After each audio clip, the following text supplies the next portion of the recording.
insights. I want the bets from Betting Weekly.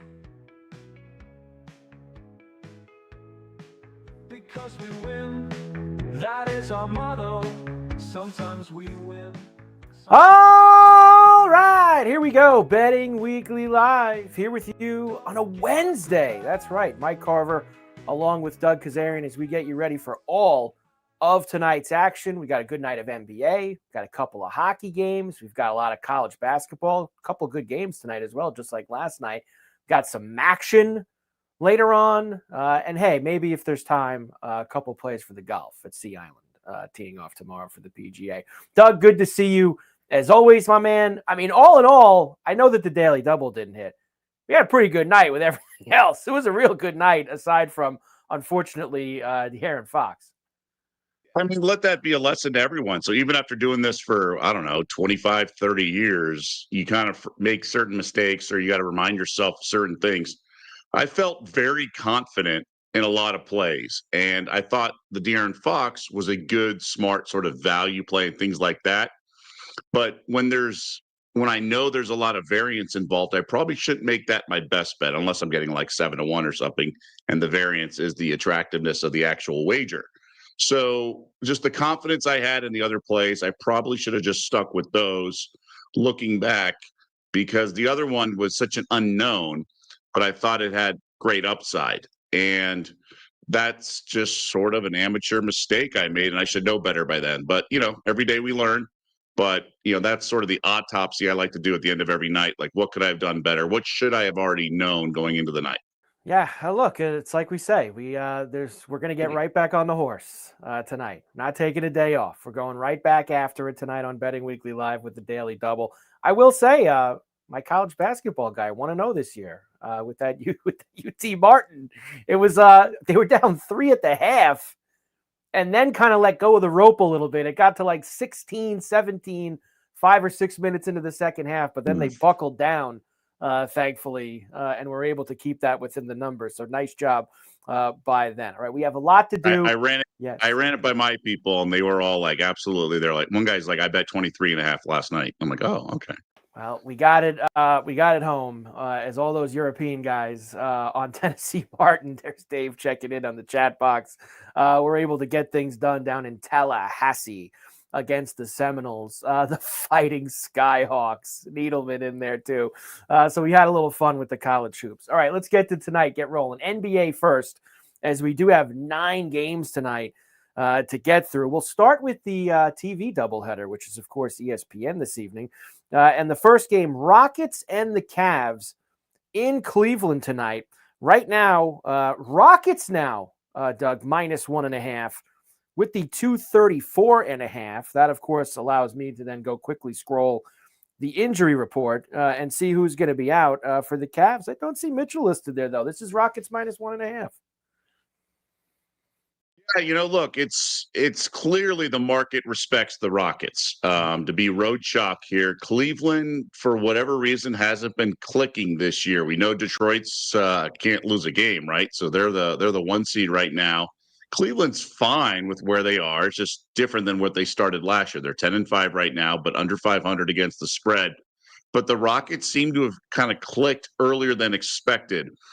Game 1, there was some concern with Amen Thompson running the point to a certain extent and things along those lines. But Reed Shepherd's corrected his offensive issues to maybe make up and offset whatever defensive liability he is, and he certainly is one. But the Rockets' big lineup, and Durant, he's a veteran, but he's not washed like some of these other guys, like Klay Thompson or someone like that. So all the pieces fit really well. Really good coaching matchup. I'm surprised the Rockets are slight favorites, but then I'm not running to the window to bet Cavs. So therefore, I shouldn't be that surprised. I don't put a ton of stock in home road unless it's altitude or things like that, unless the stats really show a team is way better at home. So, I mean, just the travel nowadays in professional sports, the private travel, all the technology, all the nutrition and everything. So home court, we know in the NFL, or home field, is diminished. It's like 0.8 to 1.3 to the point spread instead of 3 back in the day. I don't know what it is in the NBA, but I'm not too worried. Road teams win all the time. So I think this number is fair. So I don't see an angle here that I like. I think it should be an awesome game to watch. It should be an awesome game to watch as the Rockets have been playing really good hoops lately as they've got themselves up to 9-3 now on the season. Cavs, of course, checking in at 10-5 tonight at home. The second game of the doubleheader on TV, the Knicks will be in Dallas against the Mavs. Knicks now -7.5 at Bet Rivers, 230.5 is the total in this one. Mark Cuban's now in charge of Dallas, and he's saying we are not trading Anthony Davis because we want to try to win. Someone should alert him that those two are not aligned because AD is just sort of a lost cause. And I say that as a Laker fan, the guy who had big shots in the finals and the bubble, hit the game winner against Denver. He was fantastic. I just think those days are well behind him. We'll see about Klay Thompson. They want to shop him, but all it takes is one idiot. But I don't know if other teams are willing to take on his salary and where he is at this juncture of his career. Now, I bring all that up because the Mavs are a little bit of disarray. You don't know what you're getting. They've moved Cooper Flag for the most part off the ball, thankfully, for their sake, because it just wasn't happening. You shouldn't sort of tank a season just to get some guys some growing pains and ball handling. They just got rolled in Minnesota. They beat Portland at home. That was a nice win. But other than that, they've sort of played to their level. Clippers eked one out. I believe that game might have gone to overtime. I like the Knicks. Jalen Brunson's supposed to return tonight, which is a pleasant surprise. Obviously, he's a former Maverick, may have a little bit more left in the tank to go for it. I think the Mavs have too many moving pieces. I think the Knicks are really solid, and they're deep. That second unit with Landry Shamet and Jordan Clarkson has been really effective, and that's going to be the difference in my eyes. I don't think the Mavs have much. I'll lay it with the Knicks. I didn't realize that in the as the world turns with the Dallas Mavericks that Mark Cuban had gotten some control back. Did that all happen, Doug? I guess after they chopped Nico last week, Mark got himself so back that was the process, and then he's taking over. And then an interview today that was posted with the Athletic, Joe Varden. That's where the quote came from. Wow, how about that? He's very busy. You know, it's hard to keep track with the Shark Tank and everything else. You never know where Mark is, but he's got his hands back with the Mavs. I'm with you, Doug. It's Knicks tonight for me. The Mavs have been brutal so far this year. Seems like a good spot where the Knicks can go in, especially if they're getting Brunson back maybe tonight as well to make some things happen. All right, next let's go to Charlotte, and yes, not the most high profile game on the card tonight, but the Hornets in Indiana against the Pacers. Hornets road favorites here, -1.5, 238.5 the total. This is my favorite play, I think, of the card. I like a few plays, so it's not that this is not good. It's just I like a lot of them. Mm-hmm. I'm on the Hornets here. The Pacers, this would be an absolute banger if Benedict Mathurin hadn't returned. But even still, the Pacers are 1-13.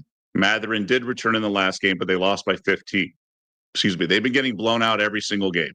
They've lost 8 straight, and their lone win was just catching the Warriors at home in a weird spot. They just don't have the horses. Now, TJ McConnell is back. We've talked about this team getting better. McConnell's back.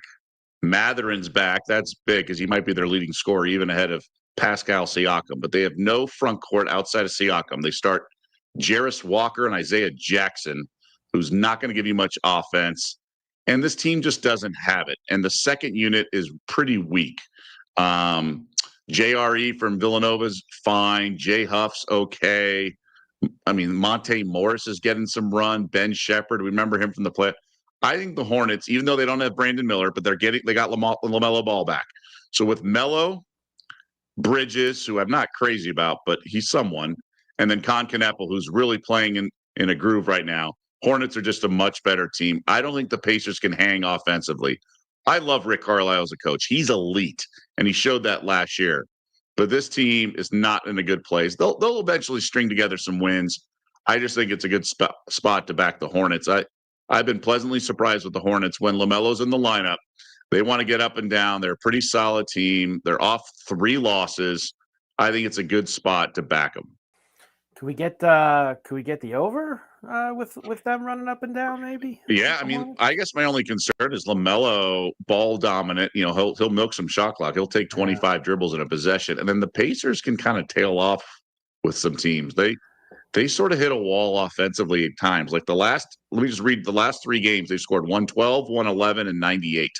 Ooh. So that offense does sort of taper off a little bit, but the Hornets certainly like to give up points. So I see where you're coming from there, Mike. Yeah. And Matherin tonight, we got props for Matherin this evening? Yeah, so Matherin is interesting. He's their go-to guy. He's their offensive sort of mindset. Now, he's still relatively young, but we remember him out of Arizona. I think it was the 4th overall pick, something like that. And he's great, but he's really effective when he's playing off Tyrese Halliburton and Siakam, and he's kind of like that third leg of a big 3. But I'm still going to sort of think the market's a little under him. So he's only 19.5 range for his points, and then 3-pointers made. This is one of those tricky ones where I think 2 is a banger, even though it's minus 155, 52. 3 is plus 200 range.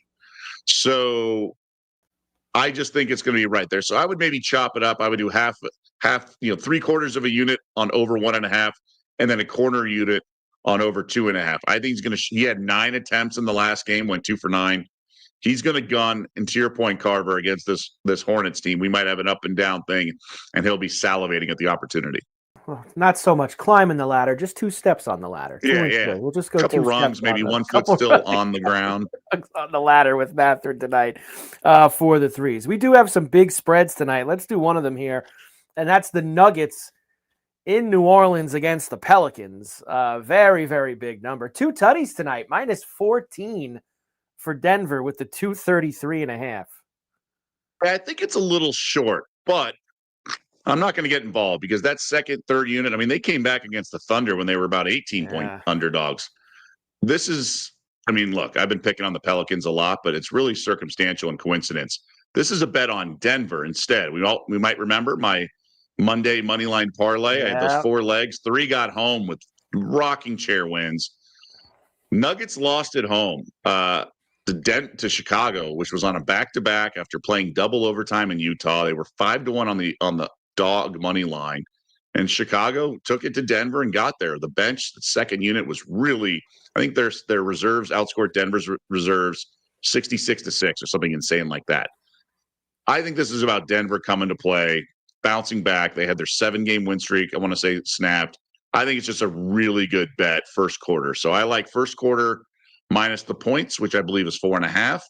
I like the team total over as well.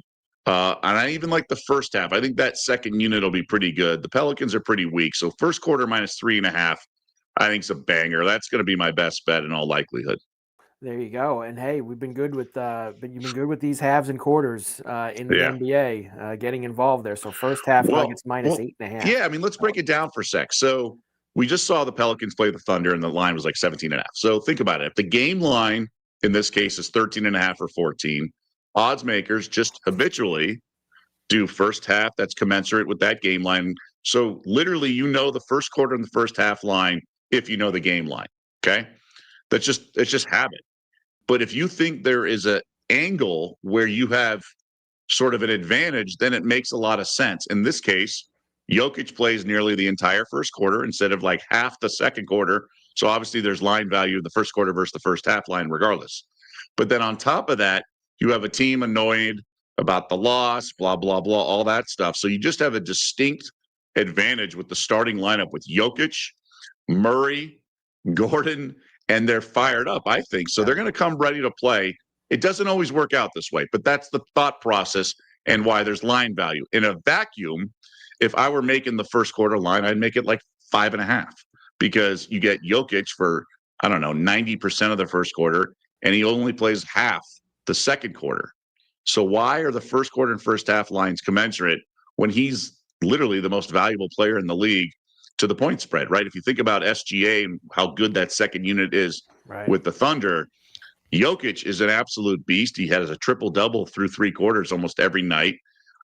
He's 8 of the last 9 in the meetings. He's just an absolute beast and has such value when it comes to the betting line. So you really want to isolate the point spread when he's on the court the most. Honestly, it's probably a better bet like first to 20, right? Because that's going to have Jokic on. But if you can just think about it like a pie chart, Jokic is going to be playing like 90% of the first quarter, And this number should be juiced because of that. That's why live wagering can be really good. Like when he goes to the bench, you should almost automatically bet the Pelicans because the live line is always in relation to the game line. Anyway, so the game line at the end is 14 or whatever.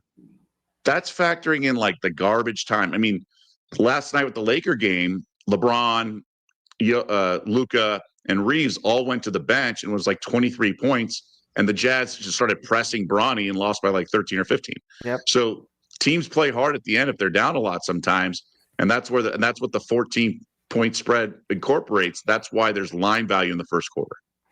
No doubt. Good one there with the Nuggets tonight in Nolens. Double back-to-back for the Warriors, Doug. So last night they played in Orlando and they lost. Tonight they're in Miami, the Florida double for them against the Heat. But they got all kinds of problems tonight. Steph Curry's out after tweaking his ankle twice on the road trip. Butler's questionable with a back strain. Draymond and Buddy Hield questionable with an illness. Kuminga, of course, is out. Al Horford is out. That's a lot of guys on the report for the Warriors, and that's why they're getting 10.5 in Miami with a 232.5. Yeah, and so it's like kind of like official. Draymond's with an illness. I don't know if that's the Miami flu or the Angel Reese, spotlight flu. It's Draymond Green's not expected to play tonight. Jimmy Butler with a back injury, not expected to play. So those guys you thought were like questionable. Kuminga's out. And then, Curry's officially out.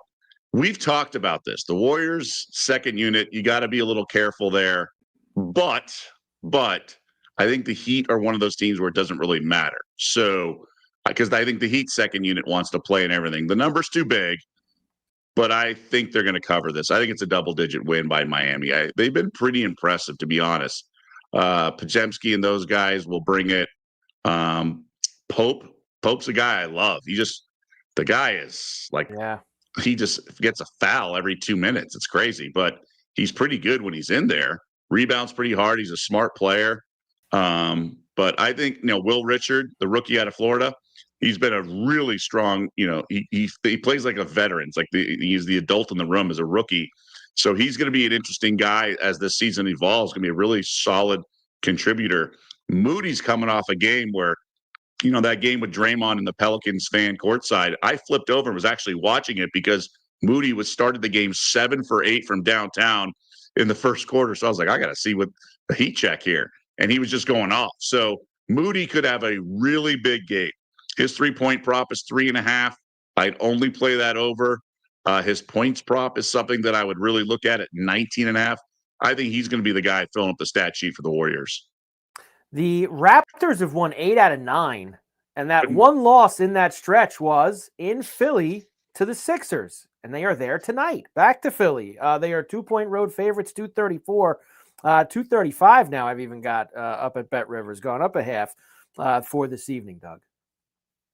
So as we've talked about, the Jazz are my team this year. Last year, the Raptors were my Raptors. So these are my two little pet projects, if you will. I love this Toronto coach. I think he's psycho in a good way. I think this team has added a bunch of sort of stat fillers, but he's kind of taken them and making chicken salad out of chicken, the Brandon Ingram, Quickly, Barrett. Now, Scotty Barnes is fantastic. He's an all-star. But the other guys, are kind of like good stats, bad team. But he's making it all work, and I've been really impressed. I don't know what to make of this Philly team. I may not bet on their games all year. I don't know what I'm going to get. Paul George coming back, Embiid's in and out of the lineup.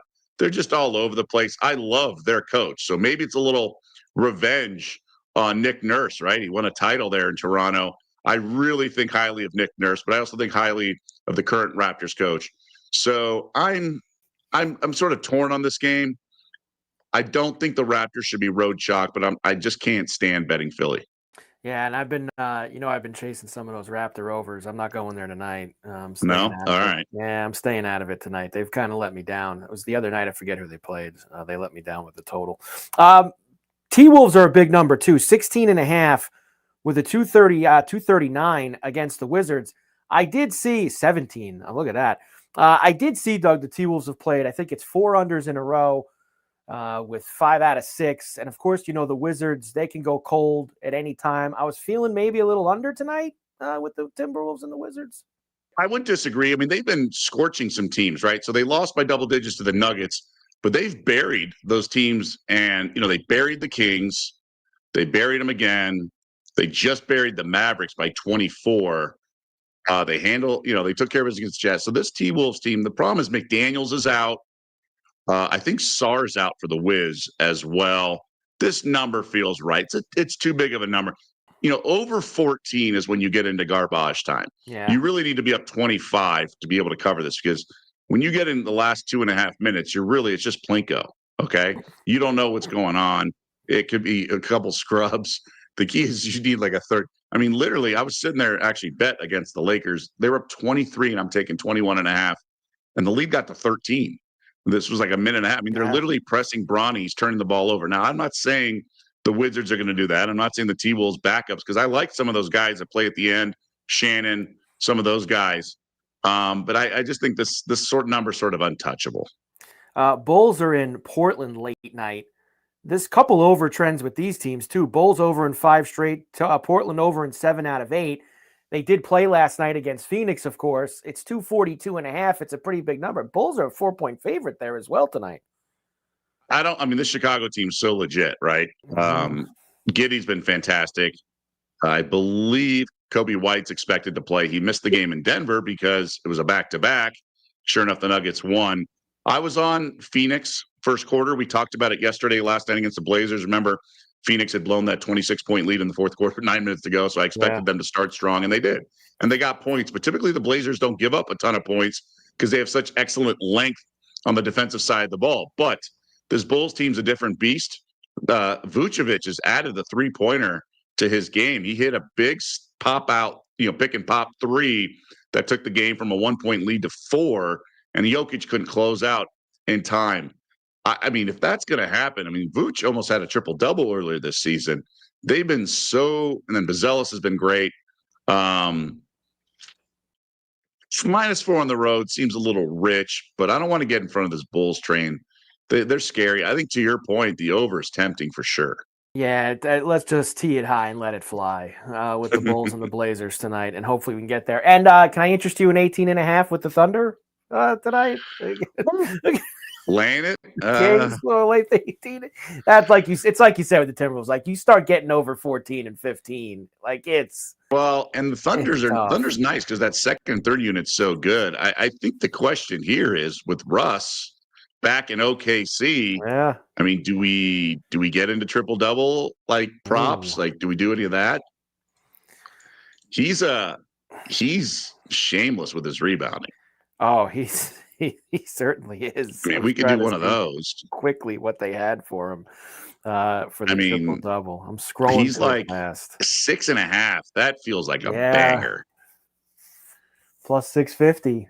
Little Happy Meal bet maybe. How do you Russ? Russ 6 plus 630 triple double. I think over 6.5. I'm an electrician. Such a purist. Skill and strategy. I think first half. Sorry, I think 6.5 rebounds for Russ is a banger. I think on the over. Okay. I guess he could sit because it could be a blowout. That is always a concern when you face the Thunder, but he's so shameless. They do play tomorrow in Memphis, so maybe. But, he called himself the best rebounding guard in NBA history, and he may not be wrong. His last 2 games are 9 and 10 rebounds. Now, the key is you're going to play 30 minutes. You see it up there. The Thunder haven't covered some of these big numbers recently, right? Whether it was what they beat the Pelicans by, the 17. That was right around the number the Pelicans. Yeah, they were down 30 at like halftime, I swear. It's like you say, though. Those are the games where you got guys out there the last 5-6 minutes in the fourth quarter, and suddenly 30 becomes 15 in a hurry in those spots. There you go. Big night in the NBA. Don't forget, Bet Rivers has you set up for the NBA tonight. How about NBA Wednesday, primetime, second chance SGP? Log into your Bet Rivers app or betrivers.com each Wednesday to receive a second chance same-game parlay token to use on either of the primetime NBA games that day if your wager doesn't hit. See the Bet Rivers app or website for full details. Of course, we told you earlier, what the primetime games are for this evening. You've got Rockets, Cavs, and Knicks, Mavs. So you can go and use the token on that. All right, college hoops. We had a good doubleheader last night. The Bet River Special hit in that first game last night with Michigan State in the first half. And then, of course, you had Duke taking care of business against Kansas at the Garden. Another good couple games this evening. Let's start, Doug, with Arizona and UConn. Number 4, Arizona. Number 3, UConn. This is in stores tonight. UConn -6.5. 154 flat is the total. I know me and you have liked this Arizona team a lot here to start the year. I remember the line move went against us on Friday night. They were -2 when we had the show that was in LA against UCLA. It was at the Intuit Dome, which is the Clippers' home arena, not Pauley Pavilion. Closed like 1. Look, it was a tight game. They won by 4. This is a little different. I was talking to a sharp bettor who actually went to Arizona last night, and he said he was worried about this game in stores. I think it's 6. If 5.5, I'd be on the Huskies. Maybe wait for live. Maybe Arizona starts strong. It's a big road trip. UConn will certainly get them. I'd be inclined to just hope to grab a good number. Like if Arizona's up like 10-4, you can like lay 4.5 or something. Yeah. So, and look, if they go wire to wire at the Huskies and you don't get it, you'll live, right? But 6.5 is a little too rich for me to get involved. I'd look for 5.5 or better. Yeah, that is a lot. Arizona is a good team. 6.5 is like you say, maybe you get out there early and you can try to get yourself a little bit of a better number in the first couple minutes of that game. But it should be a fun one tonight in stores at Gamble. The other high-profile game tonight is Alabama will take on Illinois. Now, this game will be at the United Center in Chicago. Illinois -3. 181.5. Look out, Doug. That's a big one for college. Yeah, but that's how Alabama rolls, right? Mm-hmm. They played St. John's not too long ago, and I was just tracking the live number, and it got over 200. It got over 200. Now it landed 167, but it landed 199, but it was like 201.5. Just how crazy it was. And now St. John's can score this year as opposed to last year, but they're also a defensive team, so crazy. For me, it's Alabama or pass. I can't bet against the Tide almost ever. I think just the variance of their three-point shot, I think it's really hard to handicap. They're going to be a team that, I don't know, has one coming off the biggest win of the year, maybe Auburn or something like that, and you're thinking variance and you bet against them and then they win by 20. I just think they're a team that you can't really handicap situationally and things like that because you can't really guard all their three-point shots. It's not open gym, but it's basically comes down to it's a make or miss situation. And Illinois can run with them, but just very few teams can run with them for 40 minutes. Give Purdue all the credit in the world. Very big win with Purdue. And Underwood's got his guys who want to run, and that's why we have such a big total. But I'd have to grab the 3 points, especially it's not in Champaign here. It's at the United Center. So I'll take Bama. Look, they played well at MSG. Why not another NBA arena? I'm with you. It's Bama for me or nothing here in this game. I think you got to roll with Bama. You're getting points with Bama. I understand where the game is, but I ain't scared, Doug, tonight with that. We'll go with the Tide this evening. I have to go back to the first game, Doug, because how could I miss the special? I said the special was hit last night in college basketball. I got to give you the special in the Arizona-UConn game. Feasting early, at least 20 points scored in the first 5 minutes of Arizona-UConn. Boosted at Bet Rivers from +105 to +140. 20 points in the first 5 minutes. Fast start. I'm okay with that.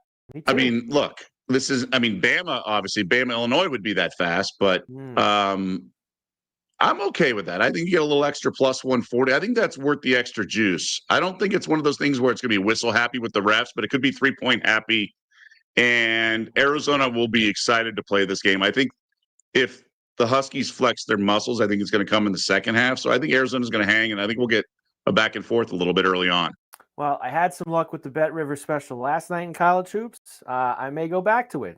So I'll throw on the first couple minutes of Arizona-UConn tonight and try to get those 20 points in the first 5. As far as anything else in college tonight, Doug, I mean, really not too many other ranked games. I know Michigan's laying a pretty big number against Middle Tennessee. I think Auburn's playing Jackson State tonight. That number is getting closer and closer to 30. It's in the high 20s. Other than Remember, those teams are there's a lot of those times guys have played each other growing up, right? Right. If they're in the same region, and that's a big number. And I'm not a big fan of Stephen Pearl off out of the gates. I think he's going to have some growing pains like any new coach would. Although playing Houston that tight is really impressive. They've certainly exceeded what I thought, except for that first game against Bethune-Cookman. Tigers have looked pretty good, better than I thought. And they've been a bet against in my eyes, and that's not been the case. But I just wouldn't be laying that kind of lumber with a team like Auburn. Yeah, not at all in that spot. Man, the Anteaters in Utah Valley tonight. I love the Anteaters. UC Irvine's been so good to me in the last few years in March for whatever reason in that Big West. They're kind of Cancun Challenge campus game. Trying to get involved any way that I can for me tonight. The college basketball this evening, but a really good doubleheader that we've got our hands on there. All right, pucks. Light night on the ice. And the Leafs let us down again last night. The Leafs are now on 2 unders in a row, the Leafs. So starting to go back in the other direction. Didn't get the late night over with the Sharks, but they did win at the tank, which was helpful. The Blackhawks won for us, and I still can't believe that the Islanders beat Dallas last night, which was just unbelievable, crazy finish to that game as well. But only 4 tonight, Doug. We've got 2 games for the TNT doubleheader. And that is the Oilers in Washington against the Caps. That is the first leg of that, and the Caps are favored, minus $1.24. You get the Oilers at even money tonight with a flat 6. And the second game of the doubleheader is Carolina at Minnesota, with the Hurricanes being now minus 190 at BetRivers and a flat 6. The Oilers, Doug, the other night burned me bad with that game in Buffalo, needing that over. They haven't played great on this road trip. It seems like a nice number to grab the Oilers at in DC, but I'm passing. I'm going to pass on the Oilers tonight just because of how they've played. Yeah, that's okay. It's good. Look, there's going to be ebbs and flows to the season. Like you mentioned, the Leafs finally went under back-to-back games. So you just pick your spots, know when to hold them, know when to fold them, so to speak. Other games tonight, and Carolina and Minnesota was the other TV game. Minnesota's been having some problems scoring some goals. Carolina is a really good regular season team that swarms other teams. I could see them kind of choking them out with like a 4-0 win tonight, maybe an under with Carolina and Minnesota. That'd be the only way that I'd get involved with that. Calgary's on the second night of a back-to-back in Buffalo against the Sabres. I mean, the Sabres shouldn't be minus 148 against anyone, but it is Calgary, Doug, and they're pretty bad. That's a hard one to gauge with the Flames and the Sabres. The only thing I really like is the late night over at the Duck Pond. The Bruins and the Ducks, 6.5 tonight. They played a 7-5 game against each other a few weeks ago in Boston. Ducks have had quite a few of those type of scores over the last couple of weeks. They've been playing some good hockey. Bruins, of course, after a long winning streak, have now lost 2 out of 3, but I think that over 6.5 late night is really the only thing that kind of I have my eye on in the NHL. Would you ladder it up at all? I mean, considering that I'm probably not going to be involved in the other 3 games, why we could probably have some fun and ladder up. But we could do tonight too is because there's a limited amount of games, maybe try the overtime tonight with just 4 games on the docket. Blackhawks let us down last night. Blackhawks won. They got the job done. The Blackhawks were winners in that game. A hat trick for Bedard. UConn down to 4.5. Not at BetRivers. We just had this lineup for BetRivers. So there's an injury that just Terrace Reed's out for UConn. Well, then so maybe, that just hit the wire while we were doing some hockey talk. Well, then maybe, and there it is, and that's right. And as I get the BetRivers app back out and flip back over to the college basketball board, there you go, Doug. So we'll quickly sidebar here. Does that change anything for you now? I would take the Huskies. It's not quite the NBA, but teams down a man play better. I mean, I was impressed with Kansas last night for 30 minutes of action. Now he's a much more impactful player, but I think Hurley's going to have these guys ready, and it's more of an environment thing. At 4.5, I would play the Huskies. Playing the Huskies down at that number. So there you go with the hockey too. Boston, Anaheim over. And we were saying the overtimes. Only 4 games. So if you want to have a little fun, the Stars, the Amish Electricians. So we had the puck parlay last night, and the Stars.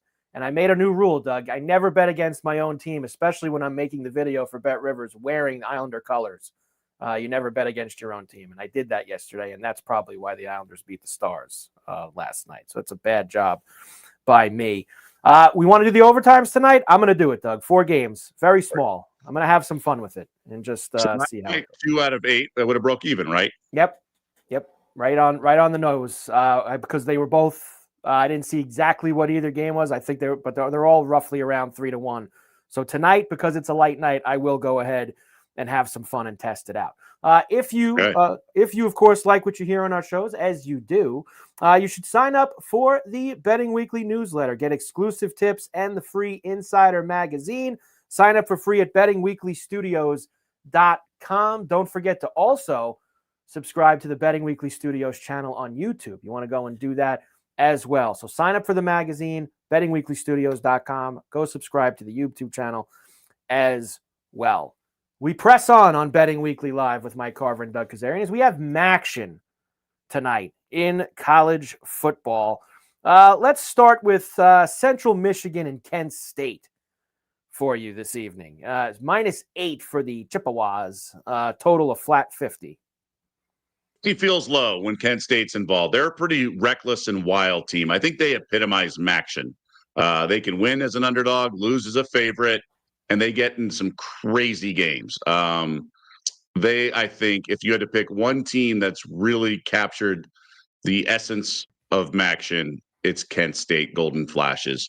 I don't want to be in danger of laying 8 on the road there. I think they're kind of an up and down team, crazy. This is the team that's the most, I think, unpredictable against the point spread. So I would lay it with the Flashes. Lay it with the Flashes. I would take the over.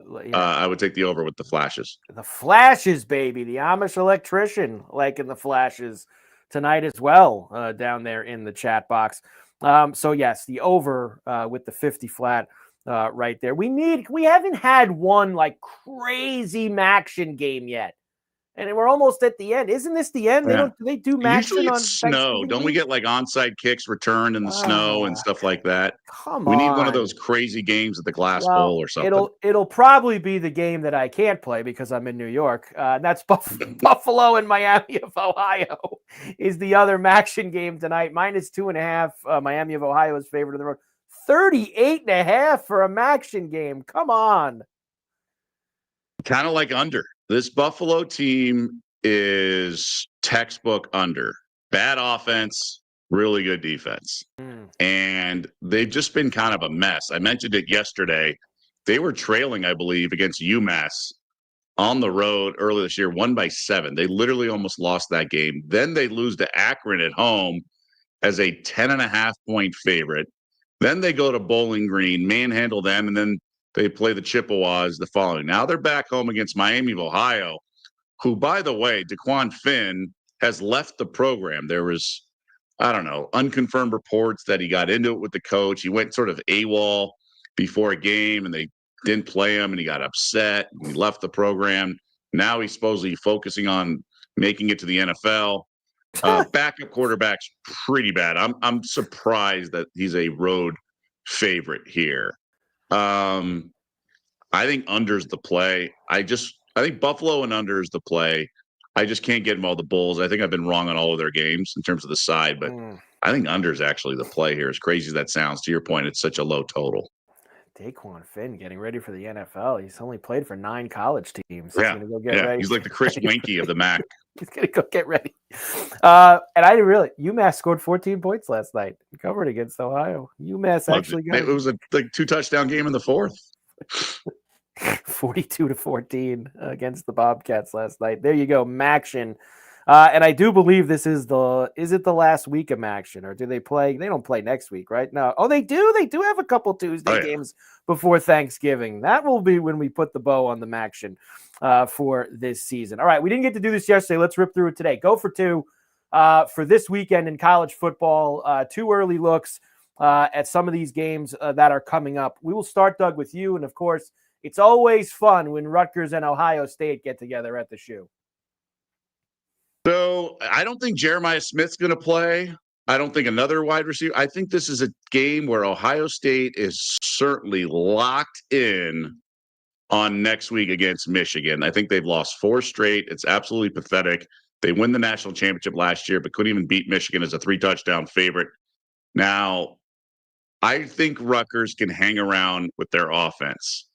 The problem is, I don't know, Julian Sand getting pulled with the Heisman Trophy. I mean, we've seen these quarterbacks get hurt. I'm sure the coaches see it. They got to pull the starters. 31.5 is a monster number. Then again, I know a lot of sharp guys were on the under last week with the Buckeyes at the Shoe against UCLA. Second half under as well. That went over. Well, these big plays, and Rutgers is kind of sloppy like the Bruins. I have a little concern here, but I think I'm going to have to grab the points. I think what happens is when you have a team that doesn't play guys that could play if it was like a playoff game, there's sort of it permeates through the rest of the team. There's sort of like a lackadaisical, flat mindset. And I think Choppin' Wood's going to come in there and maybe try to just grind out a game here. And I think the Rutgers offense can do enough here. I think we're looking at like something like 34-10. I think it's going to be, not that big of a blowout. So I'm at least very close to pulling the trigger on the Scarlet Knights. Schiano, keep chopping that wood.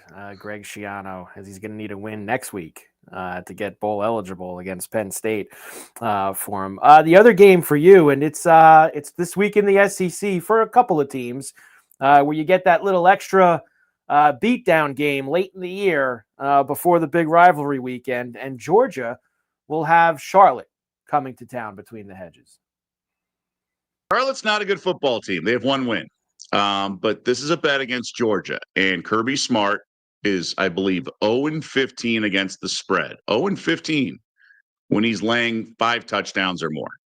I think that's the cutoff, something like 35, 38, something like that. Well, the number's 44. Last time I checked, that's above 38. And it's just one of those games where Georgia, if we remember a year ago this weekend, they were down like 10-0 or something to a team. This team will be so flat against Charlotte. That's who they are. They're not a good team. Charlotte messes around, and I think this is a time where we can take advantage. And really, I'm looking at the team total of the 49ers here. It's not going to be very high, okay? Charlotte's not good, but I think they're going to surprise. I really do. That's what happens in these games with the Bulldogs. I think they're sloppy. They're undisciplined. They're not dominant. Last year, I'm just calling it up. They faced UMass. That's what it was. UMass was 7-7 after 1. It was 7-0 UMass in the game. Then UMass scored again. They trailed 21-14 right before halftime. And they scored again in the third quarter. So I just think the team total of Charlotte's a really, really good bet. I think you're looking at 7 or something like that, 4.5. Okay. What more could you want? There you go. These games are always weird. And it seems like Kirby doesn't like rubbing it in on anybody by 50, right? Well, he's a Saban disciple, right? And Yeah. Saban always took the foot off the gas. He was professional, and there's no rivalry with Charlotte or anything. Right. I think look, these guys have gotten hurt, right? We saw the Florida State quarterback get hurt a couple years ago.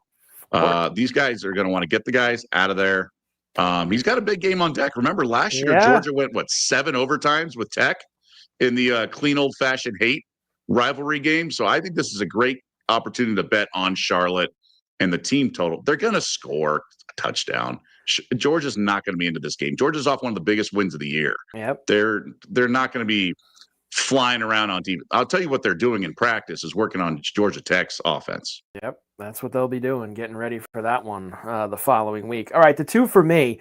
I saw this number, and it just kind of stuck out to me. Nebraska's catching 9.5 at Penn State on Saturday night. Both teams have lost, obviously, their quarterbacks from the beginning of the year. Nebraska's offense showed me enough against UCLA last week, and I know that's UCLA, that they can at least move the ball a little bit. all these Nebraska games, Doug, are like within one score. 9.5 just seems like a lot. With Penn State, they ain't so great either. Obviously, since everything that's happened to them. Over a touchdown feels like too much. I faded Penn State last week. One thing I overlooked is how badly the team wanted to get their interim coach a win. And my bad, because it was a flat spot. Look, Michigan State had the long touchdown run right away. Yeah. So I was like, okay, this is a flat spot for Penn State. But Michigan State, Sparty's just too inept, and the Nittany Lions came back and took care of business. I mean, Penn State needs 2 wins for bowl eligibility. Do they care? I mean, they can win next week. I forget who they have next week, but it's a winnable game. They play Rutgers next week. Yeah, and then you got Nebraska with Matt Rule, still potentially could be the new coach of Penn State, even though he got an extension. He's a former linebacker with the Nittany Lions. He sort of choked in big games in my eyes, especially this year. I see where you're coming from. I could see Penn State winning. He looked amazing in the last game, but he looked terrible when he came in for relief against USC. So who the heck knows? The game just feels ugly, right? The game just feels ugly, and it's 16-13, and like 9.5 just doesn't. It feels like way too big of a number for them with that. The other one is, and this is just strictly off of everyone who's kind of been put in a little bit of the driver's seat in this American conference. I guess you could say the same about the ACC too. Never seems to take that prosperity very well, whether it's been Memphis, Tulane, South Florida. Everyone kind of, when they get handed the ball, Doug, they go and they drop it. Well, North Texas is at Rice. They might win the 18.5. Rice is 5-5 this year. They haven't been awful at home. No, I don't think they'll be beating them, but 18.5, might make North Texas sweat a little bit, who's going to be playing a little, we got to win this game and we got to show out because we want to make this American title game. So it's interesting. I laid it last week with North Texas. They went into UNB and took care of business. I think this is a big number. I would agree with that side of things. Now, Rice can be frisky. Rice actually took UConn to overtime or something. Right. They've been frisky at home, to your point, and I think that's the right way to play this game. I do like this North Texas team. I think they've answered the call a few times. That would be my only pause here. I think we backed them against UTSA on a Thursday night, right? Yep. That would be my only concern. They've won 4 straight. Their only loss is to South Florida. That was a big Friday night game, remember? I guess one thing is Eric Morris, their coach, who I think is excellent and should be getting kind of rumored for some openings. Like there might be a domino effect. Like Tulane's coach interviewed today with Florida. He might be getting interviewed in Tulane. Although that feels like a lateral move for a guy from Texas. I think he's going to want to make a big jump to a school like maybe Missouri if Drinkwitz goes. That's a guy who he's turning their quarterback from like a no-star recruit to like a stud. Yeah. He's a really good coach. He's just really young. So I don't know if Florida's ready for him, but I think the step in between that could be a good one. That would be the only thing, potential distraction. But yeah, the Owls plus 18.5 feels like a lot. Let's go. Nobody wants to take the baton, Doug. If with this group of 5 spot, it seems like, except James Madison, I guess, who nobody seems to want to give it to them in that group of 5 spot. Apparently not. Madison. There you go. We'll, of course, do a lot more college football tomorrow on Betting Weekly Live as we continue to get ready towards the weekend. All right, before best bets, Doug, I'll quickly drop this in.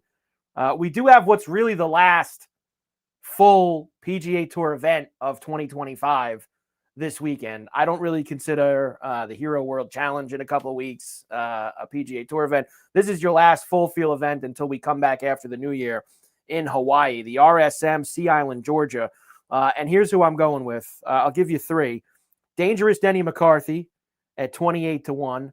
And this has been a tournament where guys have won for the first time on the PGA Tour. Denny's come close a bunch of times. He's got a bunch of top 5s here, a bunch of top 20s. Maybe this is the week for Dangerous Denny at that price. Mac Hughes at 50-1, the little Canadian. He's got unbelievable record here. Tons of top 5s and top 10s and has just missed the market winning. And you have to take one member, Doug, of the Sea Island Mafia. And that is all the pros that live there on Sea Island, Georgia, that show up just for this event. They haven't played all fall, whether that's the Brian Harmons and the Harris Englishes and all these guys. Well, Keith Mitchell's one of those guys. and I'm going to take Keith Mitchell at 60-1 as one of the Sea Island Mafia. So I'm going to go with McCarthy, Mac Hughes, and Keith Mitchell. 3 for the RSM this week. It's interesting that the mafia term gets used a lot considering we just had an FBI bust at gambling, but you're right. It is used with those guys and things like that. But I guess we learned that it still exists. You got to be careful out there. Maybe Sea Island needs a new nickname. They have right. That's what they've been called. And you're right. That does still get thrown around quite a bit there, but always a fun event. And it could be some low scores because there's allegedly not a lot of wind. Usually there's a decent amount of wind at this RSM, and apparently this could turn into a birdie fest, which is part of why I also got Dangerous Denny McCarthy in there out of some of the other guys that are in the chalk. So have fun with the RSM. All right, best bets for tonight, Doug. Let's get back on track here, the both of us. I am going to go back to hockey. Haven't gone there yet this week with the best bets, and that is the late night Bruins and Ducks at the Duck Pond over 6.5. Hopefully we get another 7-5 game like they played in Boston a couple weeks ago. Be nice not to, have a little rocking chair win. Yes. So at the beginning of the show, I talked about, variance, value, things like that. I'm not going to do the same thing I did yesterday, but I really think this is a strong play. I'm going to do Russell Westbrook's rebounds over 6.5. The more I researched it, the more I thought about it. We know he brings it in OKC. He's already faced them twice this year. He's had 7 and 9 rebounds in his 2 meetings. He's now starting. He sees himself as a rebounding guard. They don't have anyone else who really gets rebounds on this team. Now, the Thunder could score 150 points, and there could be no defensive rebounds, and Russ could play 20 minutes. That's the risk you run, especially with the big point spread. But you're always going to have risk. With the Nuggets, I did like that. That would be my other sort of close pull of the trigger. But I think Westbrook over 6.5 rebounds is a really good play. You just know what you're getting with his effort, and that's most important for me. And there's just a lot of ways to kind of get garbage rebounds. Free throws, he's the master of that on the second missed free throw thing. So I think this is a really strong play. So the Daily Double for Betting Weekly Live tonight on a Wednesday, we will get the over with the Bruins and the Ducks with Russ over the 6.5 boards plus 234. For us to hit our first one this week. This has been a while since we've gone 2 or 3 nights without hitting the Daily Double. So we want to get that off the mark this evening and get it cooking. So there you go. Boston, Anaheim over, and Russell Westbrook over 6.5 boards plus 234 at Bet Rivers. Okay, Doug, tremendous job as always here. Betting Weekly Live on a Wednesday. We'll be back tomorrow on a Thursday where we start NFL Week 12 with, the Buffalo Bills in Houston against the Texans. That will kick off the week. We have got a lot of NBA. We've got a lot of hockey. We've got college hoops. It is all going to be there for us as we continue to roll towards the weekend. Doug, tremendous job by you. I'll see you tomorrow. Mike Carver, Doug Kezirian, Betting Weekly Live, part of the Betting Weekly studios on the Bet Rivers Network. We'll see you tomorrow.